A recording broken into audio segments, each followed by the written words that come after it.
So good morning and welcome to the latest ATTA webinar.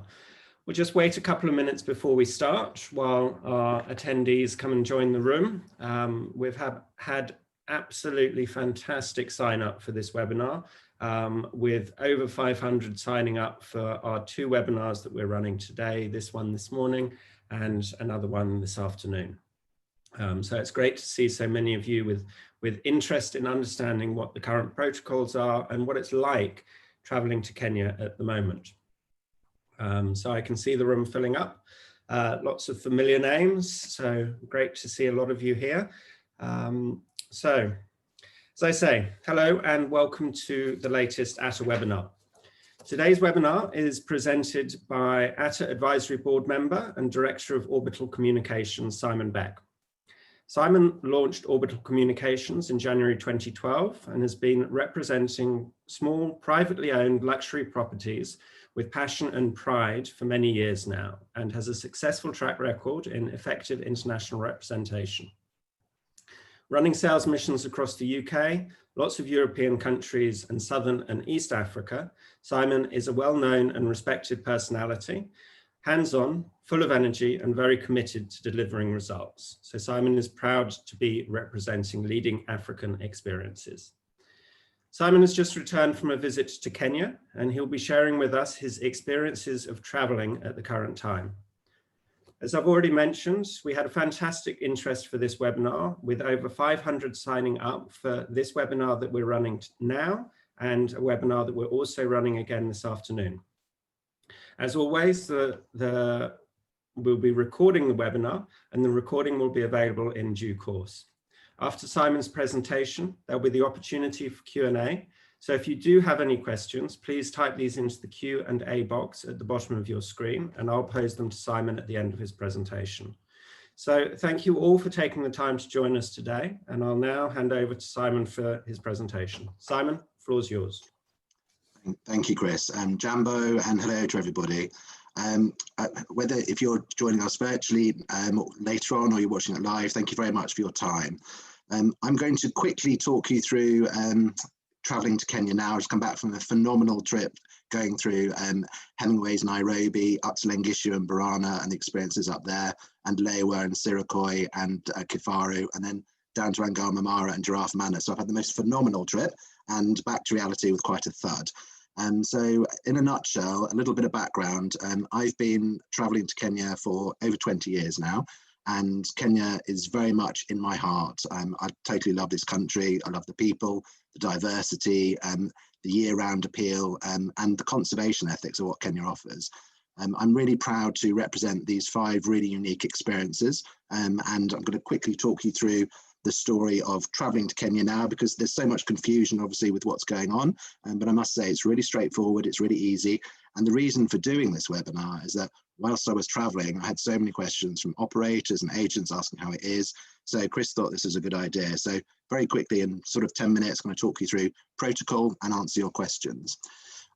What's really important, and I want to talk through Kenya's protocol, which has been internationally applauded for being really pioneering, and it's really important to understand this quickly because Kenya has been amazing managing the situation, locking down very, very tightly and making sure that its people and its citizens are protected to come successfully out of COVID. So going back really quickly over the last 6 months, on the 13th of March, Kenya had its first COVID case. 2 days later, the entire country shut down. All of its borders, its schools were closed and everyone was asked to work from home. So Kenya was very quick. It was the first African country to shut down. And it's really, for the last 6 months, had a very, very tight lockdown to protect its citizens and to open it up again for tourism. So a curfew has really been in place for the last 6 months, starting off from 7 p.m. to 5 a.m. And importantly, they very quickly shut down the cities, so the major hubs of people, so Nairobi and Mombasa especially, so that COVID wasn't moved out to rural communities. So very cleverly, it's locked everything down very, very tight to contain everything. In early June, the curfew was amended to 9 to 4 a.m. And then after a successful number of months, in July, it started opening up a little bit interregionally. So basically, this is when the majority of camps and lodges opened, and they had to go through lots of protocol, and I'll explain that in a minute. But it meant that people all the expats in Nairobi and Mombasa could start traveling out to wild open spaces and down to the coast. So movement started because numbers were very, very small. And really, after a very thought out, structured plan, they were ready to open, and they opened very cautiously, and they opened with a really strong action plan in place and procedures in place on the 1st of August when international flights started coming in again. So we've now had 2 months of flights coming through, lots of very successful, happy guests coming into Kenya.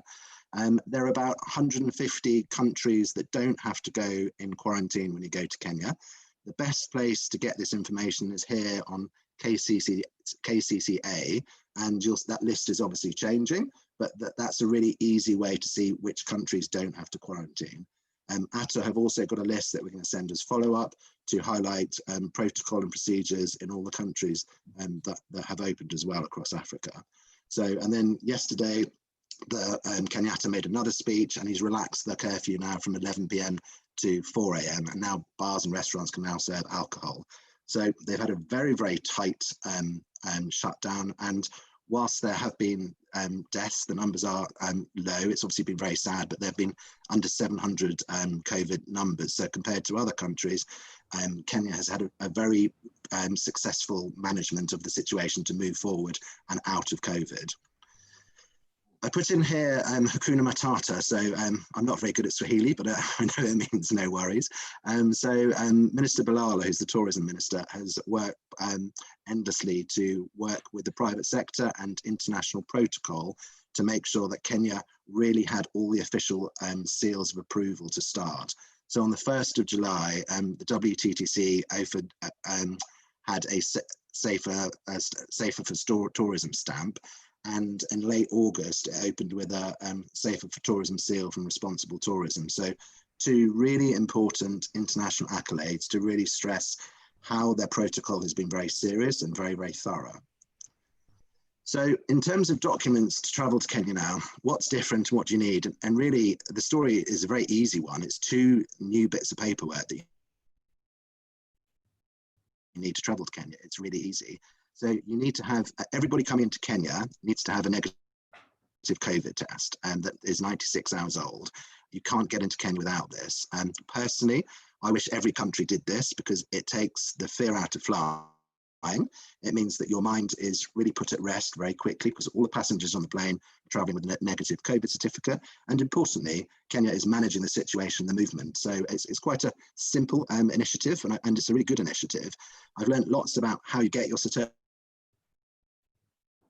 COVID certificates. So to answer the question on that is that you need to often get this privately, and in the UK you definitely need to get it privately. And basically there are a number of, you need to ask for the PCR test, and basically lots of us have had this test now. It's a very simple 1-minute test. The costs go from £150 up to, if it's fast day tracking in London, to £350. So do look at the costs of the clinic. All you need to do is book your COVID test in 96 hours before you're flying. So it's really straightforward to book in the test. Lots of these surgeries are open 7 days a week now, and it's really easy to just book the time in that works for you. The other form that you need is a Ministry of Health form. This is a simple list of questions on do you have any symptoms generally. It takes 2 minutes and then it gives you a QR code. So my suggestion is, with technology sometimes failing, definitely print both of these documents and arrive into Kenya with both of these documents. It's really quickly. So it's really straightforward. So just those 2 bits, that's all you need to do. The traveling process with airlines, and it's funny with all of this, there's been so much media, negative media in terms of flying now, and really sort of, I've not been on plane like lots of you for quite a long, well, since March. And I've never been so excited to get on a flight in my life. And I flew obviously London to Heathrow, and it's a really straightforward process. Obviously, everybody's masked. Social distancing, it's really straightforward. One-way entry into all the shops. The airport lounges now do no buffets, so you're ordering on an app for table service, so it's quite quick and easy. And I would say all of the flights felt completely normal, apart from wearing a mask, which we're all quite used to now in public places to protect ourselves and protect other people. So obviously remove your mask when you're eating and drinking, so I'd keep the wine coming, and it's very easy to have quite a bit of the journey without the mask as well.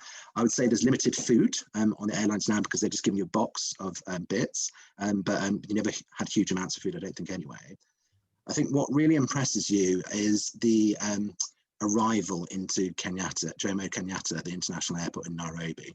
The protocols are much more serious. It's very quick, it's very speedy, but you'll instantly see how seriously Kenya is taking the situation. So you print your COVID certificate, really straightforward. You then give them your QR code, and that's a really quick process. You have a temperature check, there's thermal scanning, there's sanitizers everywhere, and social distancing measures everywhere. So certainly much more comprehensive than the UK and the US and lots of other places. So it's really impressive.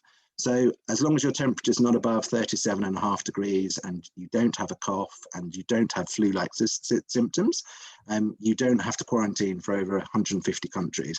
That's including all of the states. So it's really easy. It's really easy to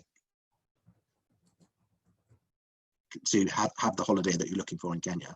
The visa process is still really quick, whether you do e-visas or you do it on arrival. I was doing mine on arrival. Obviously, there are less people on planes at the moment, so having whole rows and things to yourselves, and there's not much, and they're boarding in sections and taking you off in sections. Very easy. I was at the airport in probably 15 minutes from landing. Your bags are sanitized, and then off you go to start your adventures. So really easy, quick process.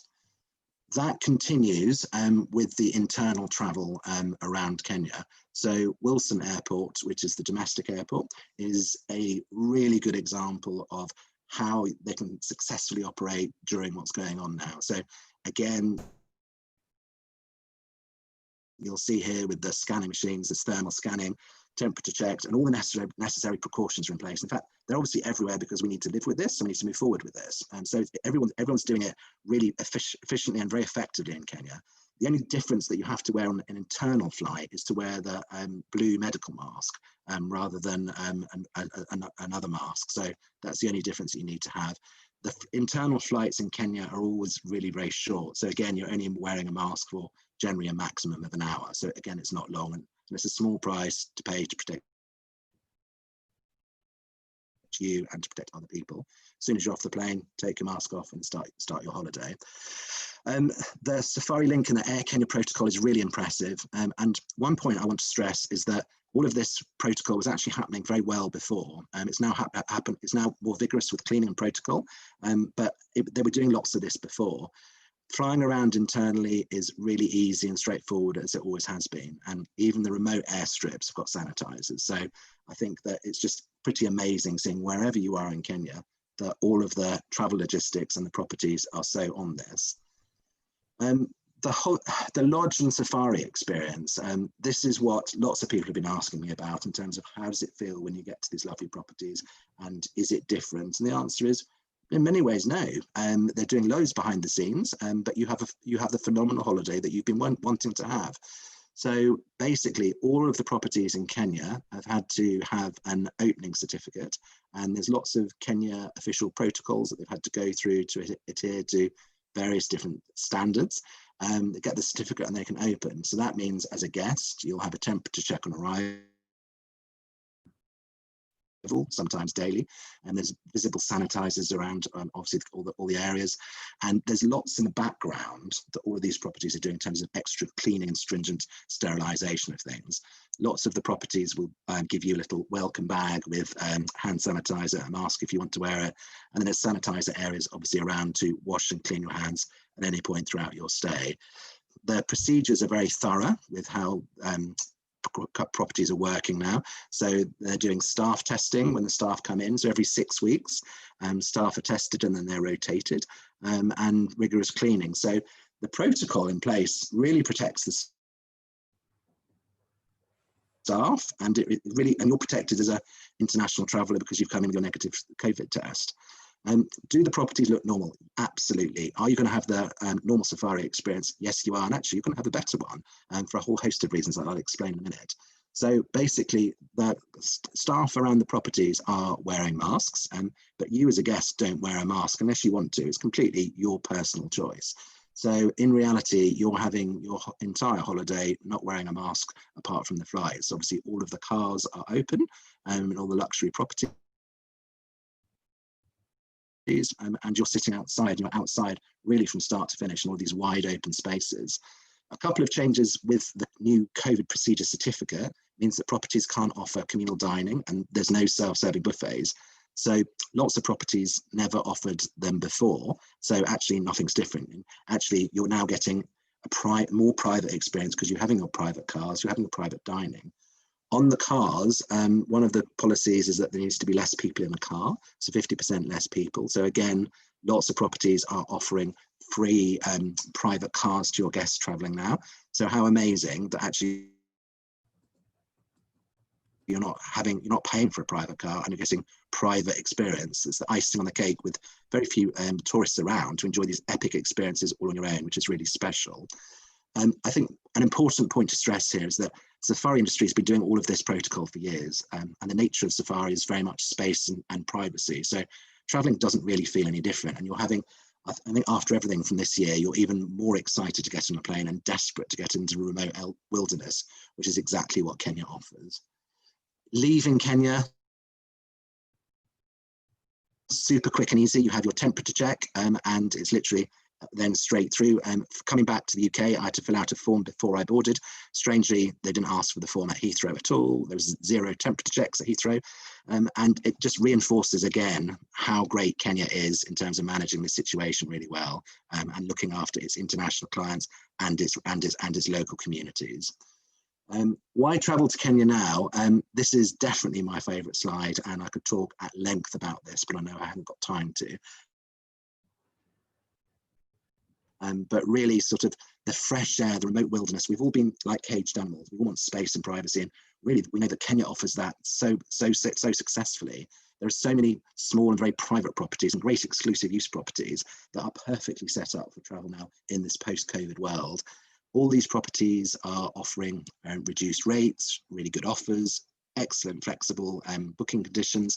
So the flexibility has never been better and the privacy has never been better.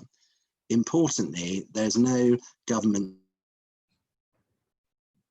support for Kenyan tourism. So the lodges desperately need guests now, and some obviously risk closing if they don't get support moving forward.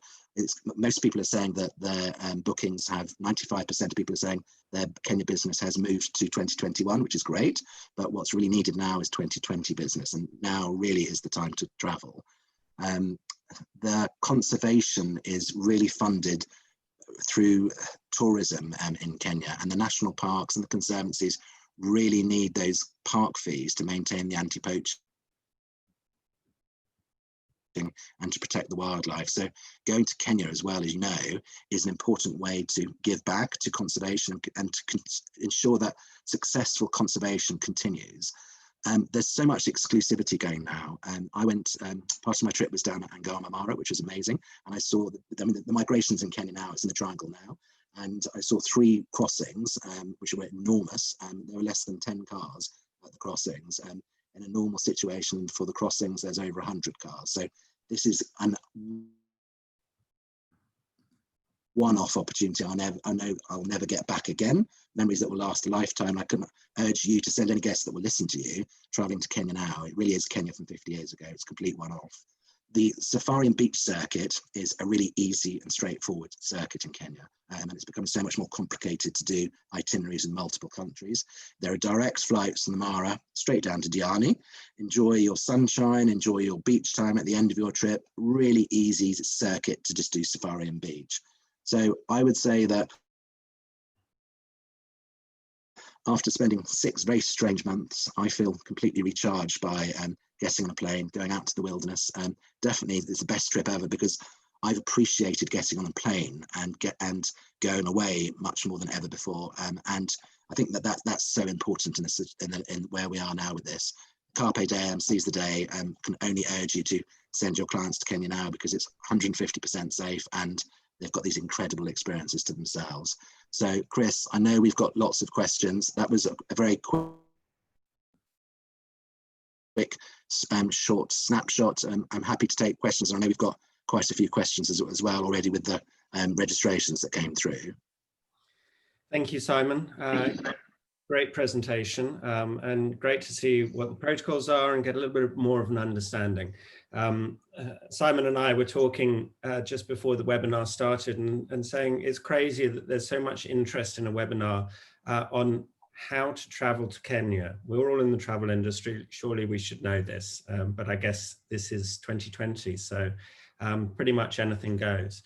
So within the registration, there were some questions submitted, so I will be going through those questions. There are some questions that have come through on the Q&A already, and I will aim to address all of those questions. So if there are any more, please just simply type those into the Q&A box and I'll address them to Simon.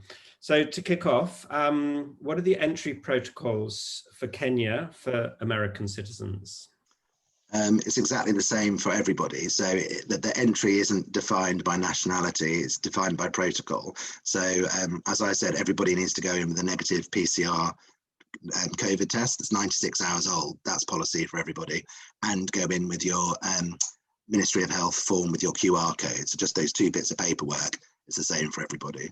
Okay, and with regards to the protocols, the 96 hours, are there any nuances with regards to traveling from the US as opposed to the UK? And also, how are they? How closely are they counting the 96 hours from test to arrival? I think all I've heard with the only issue that I've heard with American travelers coming in is that the tests haven't been PCR tests. So there's various different COVID tests available internationally, and the one that you need to get into Kenya is PCR, and it's called a Fit to Fly certificate. So just check with your check with the person taking your test that it's definitely a PCR one. In terms of the 96 hours, I think they're managing it pretty vigorously, and I think that they've got a policy in place to obviously protect everybody. So that's the policy. I didn't see anybody. I think everyone's being very cautious to make sure that you adhere to protocol, because you don't want to get on a flight and be returned back to your destination. So I think everybody's making sure they get a test in those timescales. Okay, and just adding on to that, it's 96 hours from arrival in Kenya. Is that correct? Yeah, so from when your test is taken, you need to be arriving in Kenya within 96 hours. So often when I did mine, I got my certificate, and as I said, they're working on weekends, lots of the practices, which is really good. So actually just book it in the time that works for you. I got mine back the next day, print your certificate off, and then off you go. So you took your test one day and then results are following, basically? Yeah, really quick. Great. Did you see any travellers being either denied entry or denied boarding due to high temperatures? No, and I think because as your temperature, actually not temperature checked, going from London to Nairobi, you're only temperature checked when you get into Nairobi. So obviously different airlines are doing different policies with this. No, everything. If anybody had a temperature on arrival at Nairobi, then they would go through a couple of temperature checks and see how they were, and have a COVID test to see if everything was okay there. So no, everyone went through super quickly. And because the numbers on the plane, I was out the airport in 15-20 minutes, which is amazing, because sometimes it can take an hour to get out of JKIA.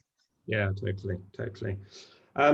Now, obviously, in normal times, multi-destinational itineraries covering various countries across East Africa are popular, and in recent years have been increasingly popular. What are the ease or the difficulties of crossing borders into Tanzania, Uganda, Rwanda at the moment? Good question. And there's different, and definitely traveling around to a number of countries on an itinerary is not as straightforward as it has been now. So they all have slightly different protocols. So to answer your question one by one, going to Tanzania, they are with two options. One is that they've changed the internal flights in Magori. It's closed till December 2021.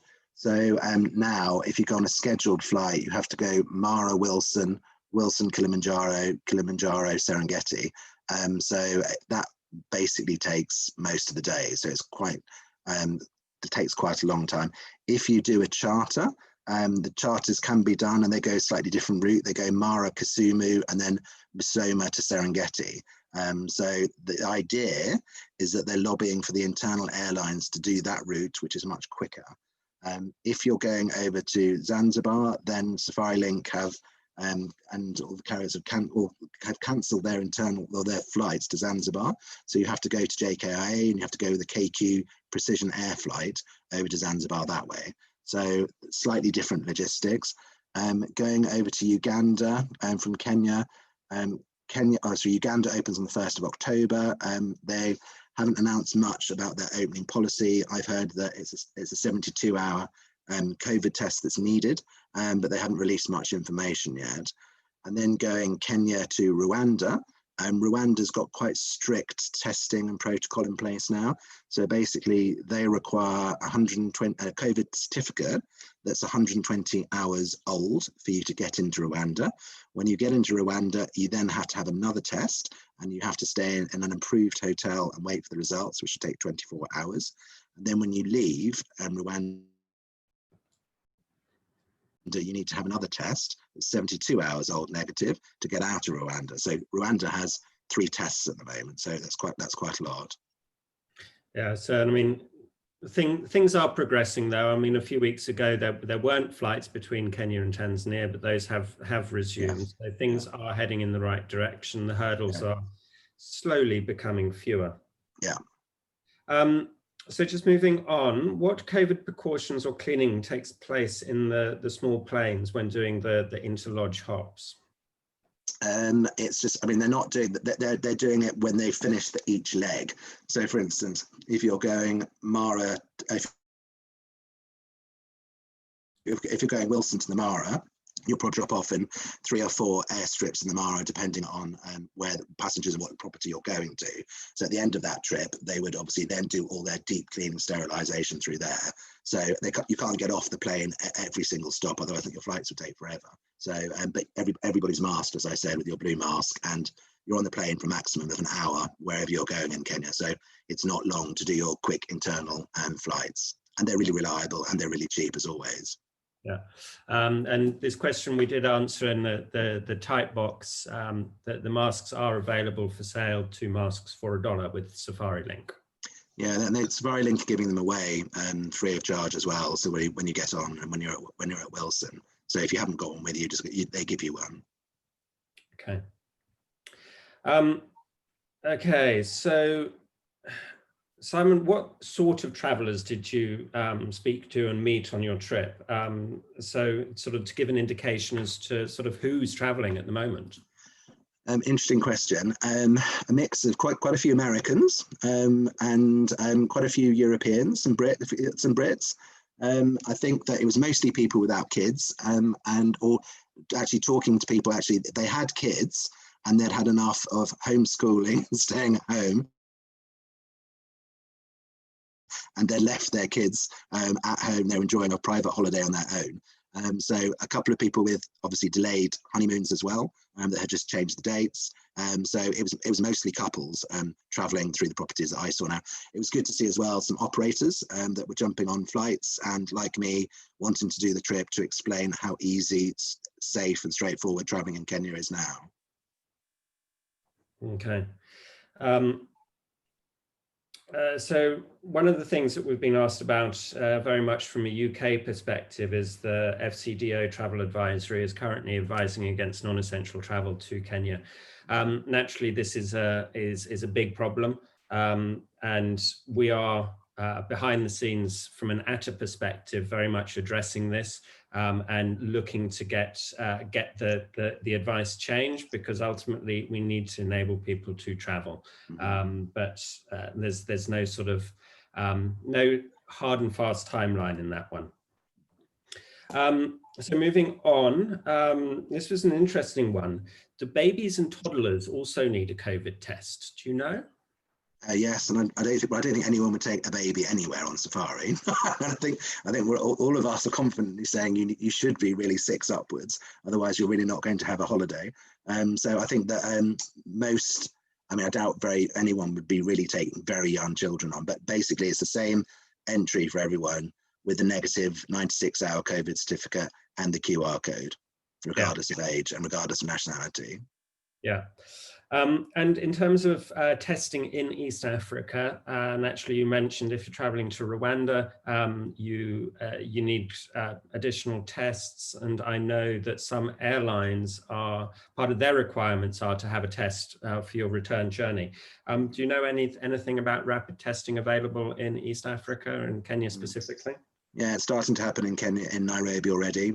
So if people need to have tests are coming to your hotel, and people can, rather than you going to one of the top hospitals, and they're basically as a paid for service, you can get somebody to come to your hotel, and most DMCs would be able to do this quite successfully, and then get your test within generally 24 hours, and then you're good to go on to wherever you're going. They're about sort of between $150 and $300 from what I've heard. Okay. Are Brazilians allowed to travel at the moment? At the moment, no. But on that list that I said, the KCAA website, that lists all of the countries that are allowed in. And obviously that list is obviously changing daily. Yeah, and a link to that document is available on the ATTA website for ATTA members. So do check that as and when that is updated. We will be sharing that through the top of our newsletter with the other protocols around the various countries across the continent. So I'm now going to move on. We have had a lot of questions, and I do want to cover them all. So it's questions that have come through during the presentation. So from Chris, in terms of getting a visa on entry into Kenya, you can still buy it on arrival, because you mentioned that's what you did. Is it cash only, or are they accepting credit cards? It's funny, it says only accepting credit cards, and I paid in cash. So I think to answer your question, they're obviously encouraging contactless payments. Yeah. But you can still pay in cash. So yeah, I mean, generally everyone's traveling around with dollars for tipping. So you've got either your $50 or your £30 to pay for your entry visa on arrival. It's really easy. Okay. Question from Anya. Do the entry protocols apply if you're just transiting through JKIA? Yeah, good question. I think that I'm pretty sure it's the same for everybody. I need to double check on that. But you're not actually, from my understanding at the moment, is that you're not exiting the airport, so you're actually just in transit. Let me find out some answers, and I can come back on the feedback to that one. Yeah, we'll also dig for some answers on that one. Another question: no test required coming back into the UK. No, there's no test, but there's other requirements, aren't there, Simon? There was no anything going back to the UK. No, absolutely. Apparently, there's a pandemic going on, but the UK doesn't know much about this. No, nothing at all to come back into the UK with, apart from filling out the form, which nobody had asked me for. And having to quarantine for 14 days. Yeah, at the moment. Yeah. Which I think is a small price to pay to get the freedom to get away. Yeah, definitely. Question from Alistair. Are most of the properties aligned with flexible T's and C's at the moment? Absolutely. I think that when this started, everybody's completely everyone's obviously incentivizing new bookings, whether that's short or long term. So yeah, every property's released new terms and conditions, which are super flexible in terms of deposits, and many with very small deposits or refundable deposits. If there is a deposit, clients won't lose money, and you as operators won't lose money. And then payment conditions of balance of 45 days, sometimes 60 days out. So the deposit thing, which is obviously a hot topic at the moment, has been radically changed over the last 6 months. Yeah, I mean, I think key thing at the moment is the flexibility. And I mean, with the survey that we did out to the members, which I know many of you that are listening did complete, it is a developing piece, and flexibility and communication is definitely the key on that one. More of a comment than a question, saying in reality you felt safer with all the protocols entering Kenya than entering the UK. Much more, and I think it's just really, it's funny, until you do these things, you don't know sort of like what travel's going to be like now, and actually just the whole experience. I knew that I was going to, Kenya's numbers were so tiny, as I mentioned, their strategy has been so well thought through that I knew that I was much safer traveling to Kenya than I was staying in the UK. And the only bit of the process that I was worried about was the international flight, but because of the process of having the negative COVID test for 96 hours, every single person on that flight was traveling with a negative COVID certificate. Really clean, easy, efficient policy.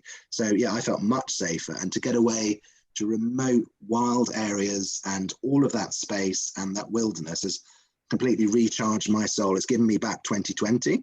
I've forgotten the bad 6 months, and I'm focusing on how incredible it is to be able to get on planes again now, and how special it is to get on a plane now and enjoy all of this now. This is a one-off golden ticket opportunity. Yeah, and just being able to be out in the bush and in the space and everything that Africa provides is just 100%.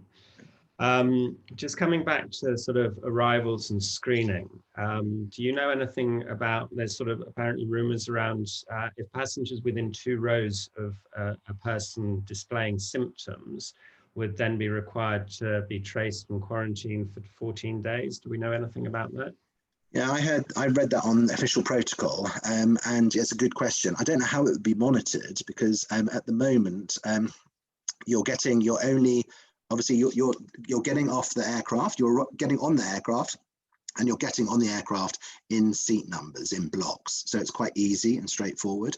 So when you depart, you're doing passport control, getting a visa and going off. So actually, if I was sitting in a row with somebody from 2 rows away that had a high temperature on arrival, they wouldn't know where I was or who I was. I've gone, I'm out, and I'm on my adventure. So I think that's a hard one for them to administer and manage. But good question. I don't know how they'd manage that. Yeah, that could be one for the airline. We can speak to various airlines regarding that one. So when you took your test, did they tell you when you would get your results? Yeah, that's a good question. I think what's really good is that they all guarantee, when you speak to them, they guarantee how, and you say to them, it needs to be 96 hours. They'll guarantee, where I was, they guaranteed, as most do, you get it within 24 hours. Or they'll give you a deadline that you definitely get it back by, so it's in time for your flight. So that's part of the procedure, that you're guaranteed to get your results within the 96 hours. So it's quite straightforward. Sometimes if you're really up against time, you can pay more and do a 24-hour test, and then you've got it guaranteed within 24 hours. So yes, they all guarantee the timescales that you get your certificate back with. Yeah, and I mean, I think all the testing centres are very aware of the time-sensitive nature of it. So, and also, like I mentioned, there's so many open Saturdays and Sundays now. So actually, whatever day your flight is, it doesn't matter that they're working 7 days a week for this, because actually so many people are needing protocol tests like this to get on flights. Well, if you're going to selected countries. Yeah. So if you're traveling from Kenya on down to Zanzibar, is another PCR test required or not? No, so Zanzibar has no protocol on negative COVID tests. So there's no testing at all entering Tanzania. You don't need any test at all. So they've got protocol, but it's not relating to the negative COVID tests. Okay. And can you explain the QR code in the process, so the form that you need to fill in advance? Yeah, basically it's just it's a Kenya Ministry of Health form, and basically the airline, Kelly, in this case, Kelly and Peacock sent it through to me, and most operators or DMCs will be sending you these forms. So basically, it was just it was asking me the same question 10 times. So like, have I got symptoms? Have I got a temperature? Am I feeling okay? Have I got a cough? Where am I staying? A phone number and an email. And that was about it. And then when I've said all that information, I just push submit. I get sent an email with my QR code. I print it off and it gets scanned when I go into when I get into arrivals for JKIA.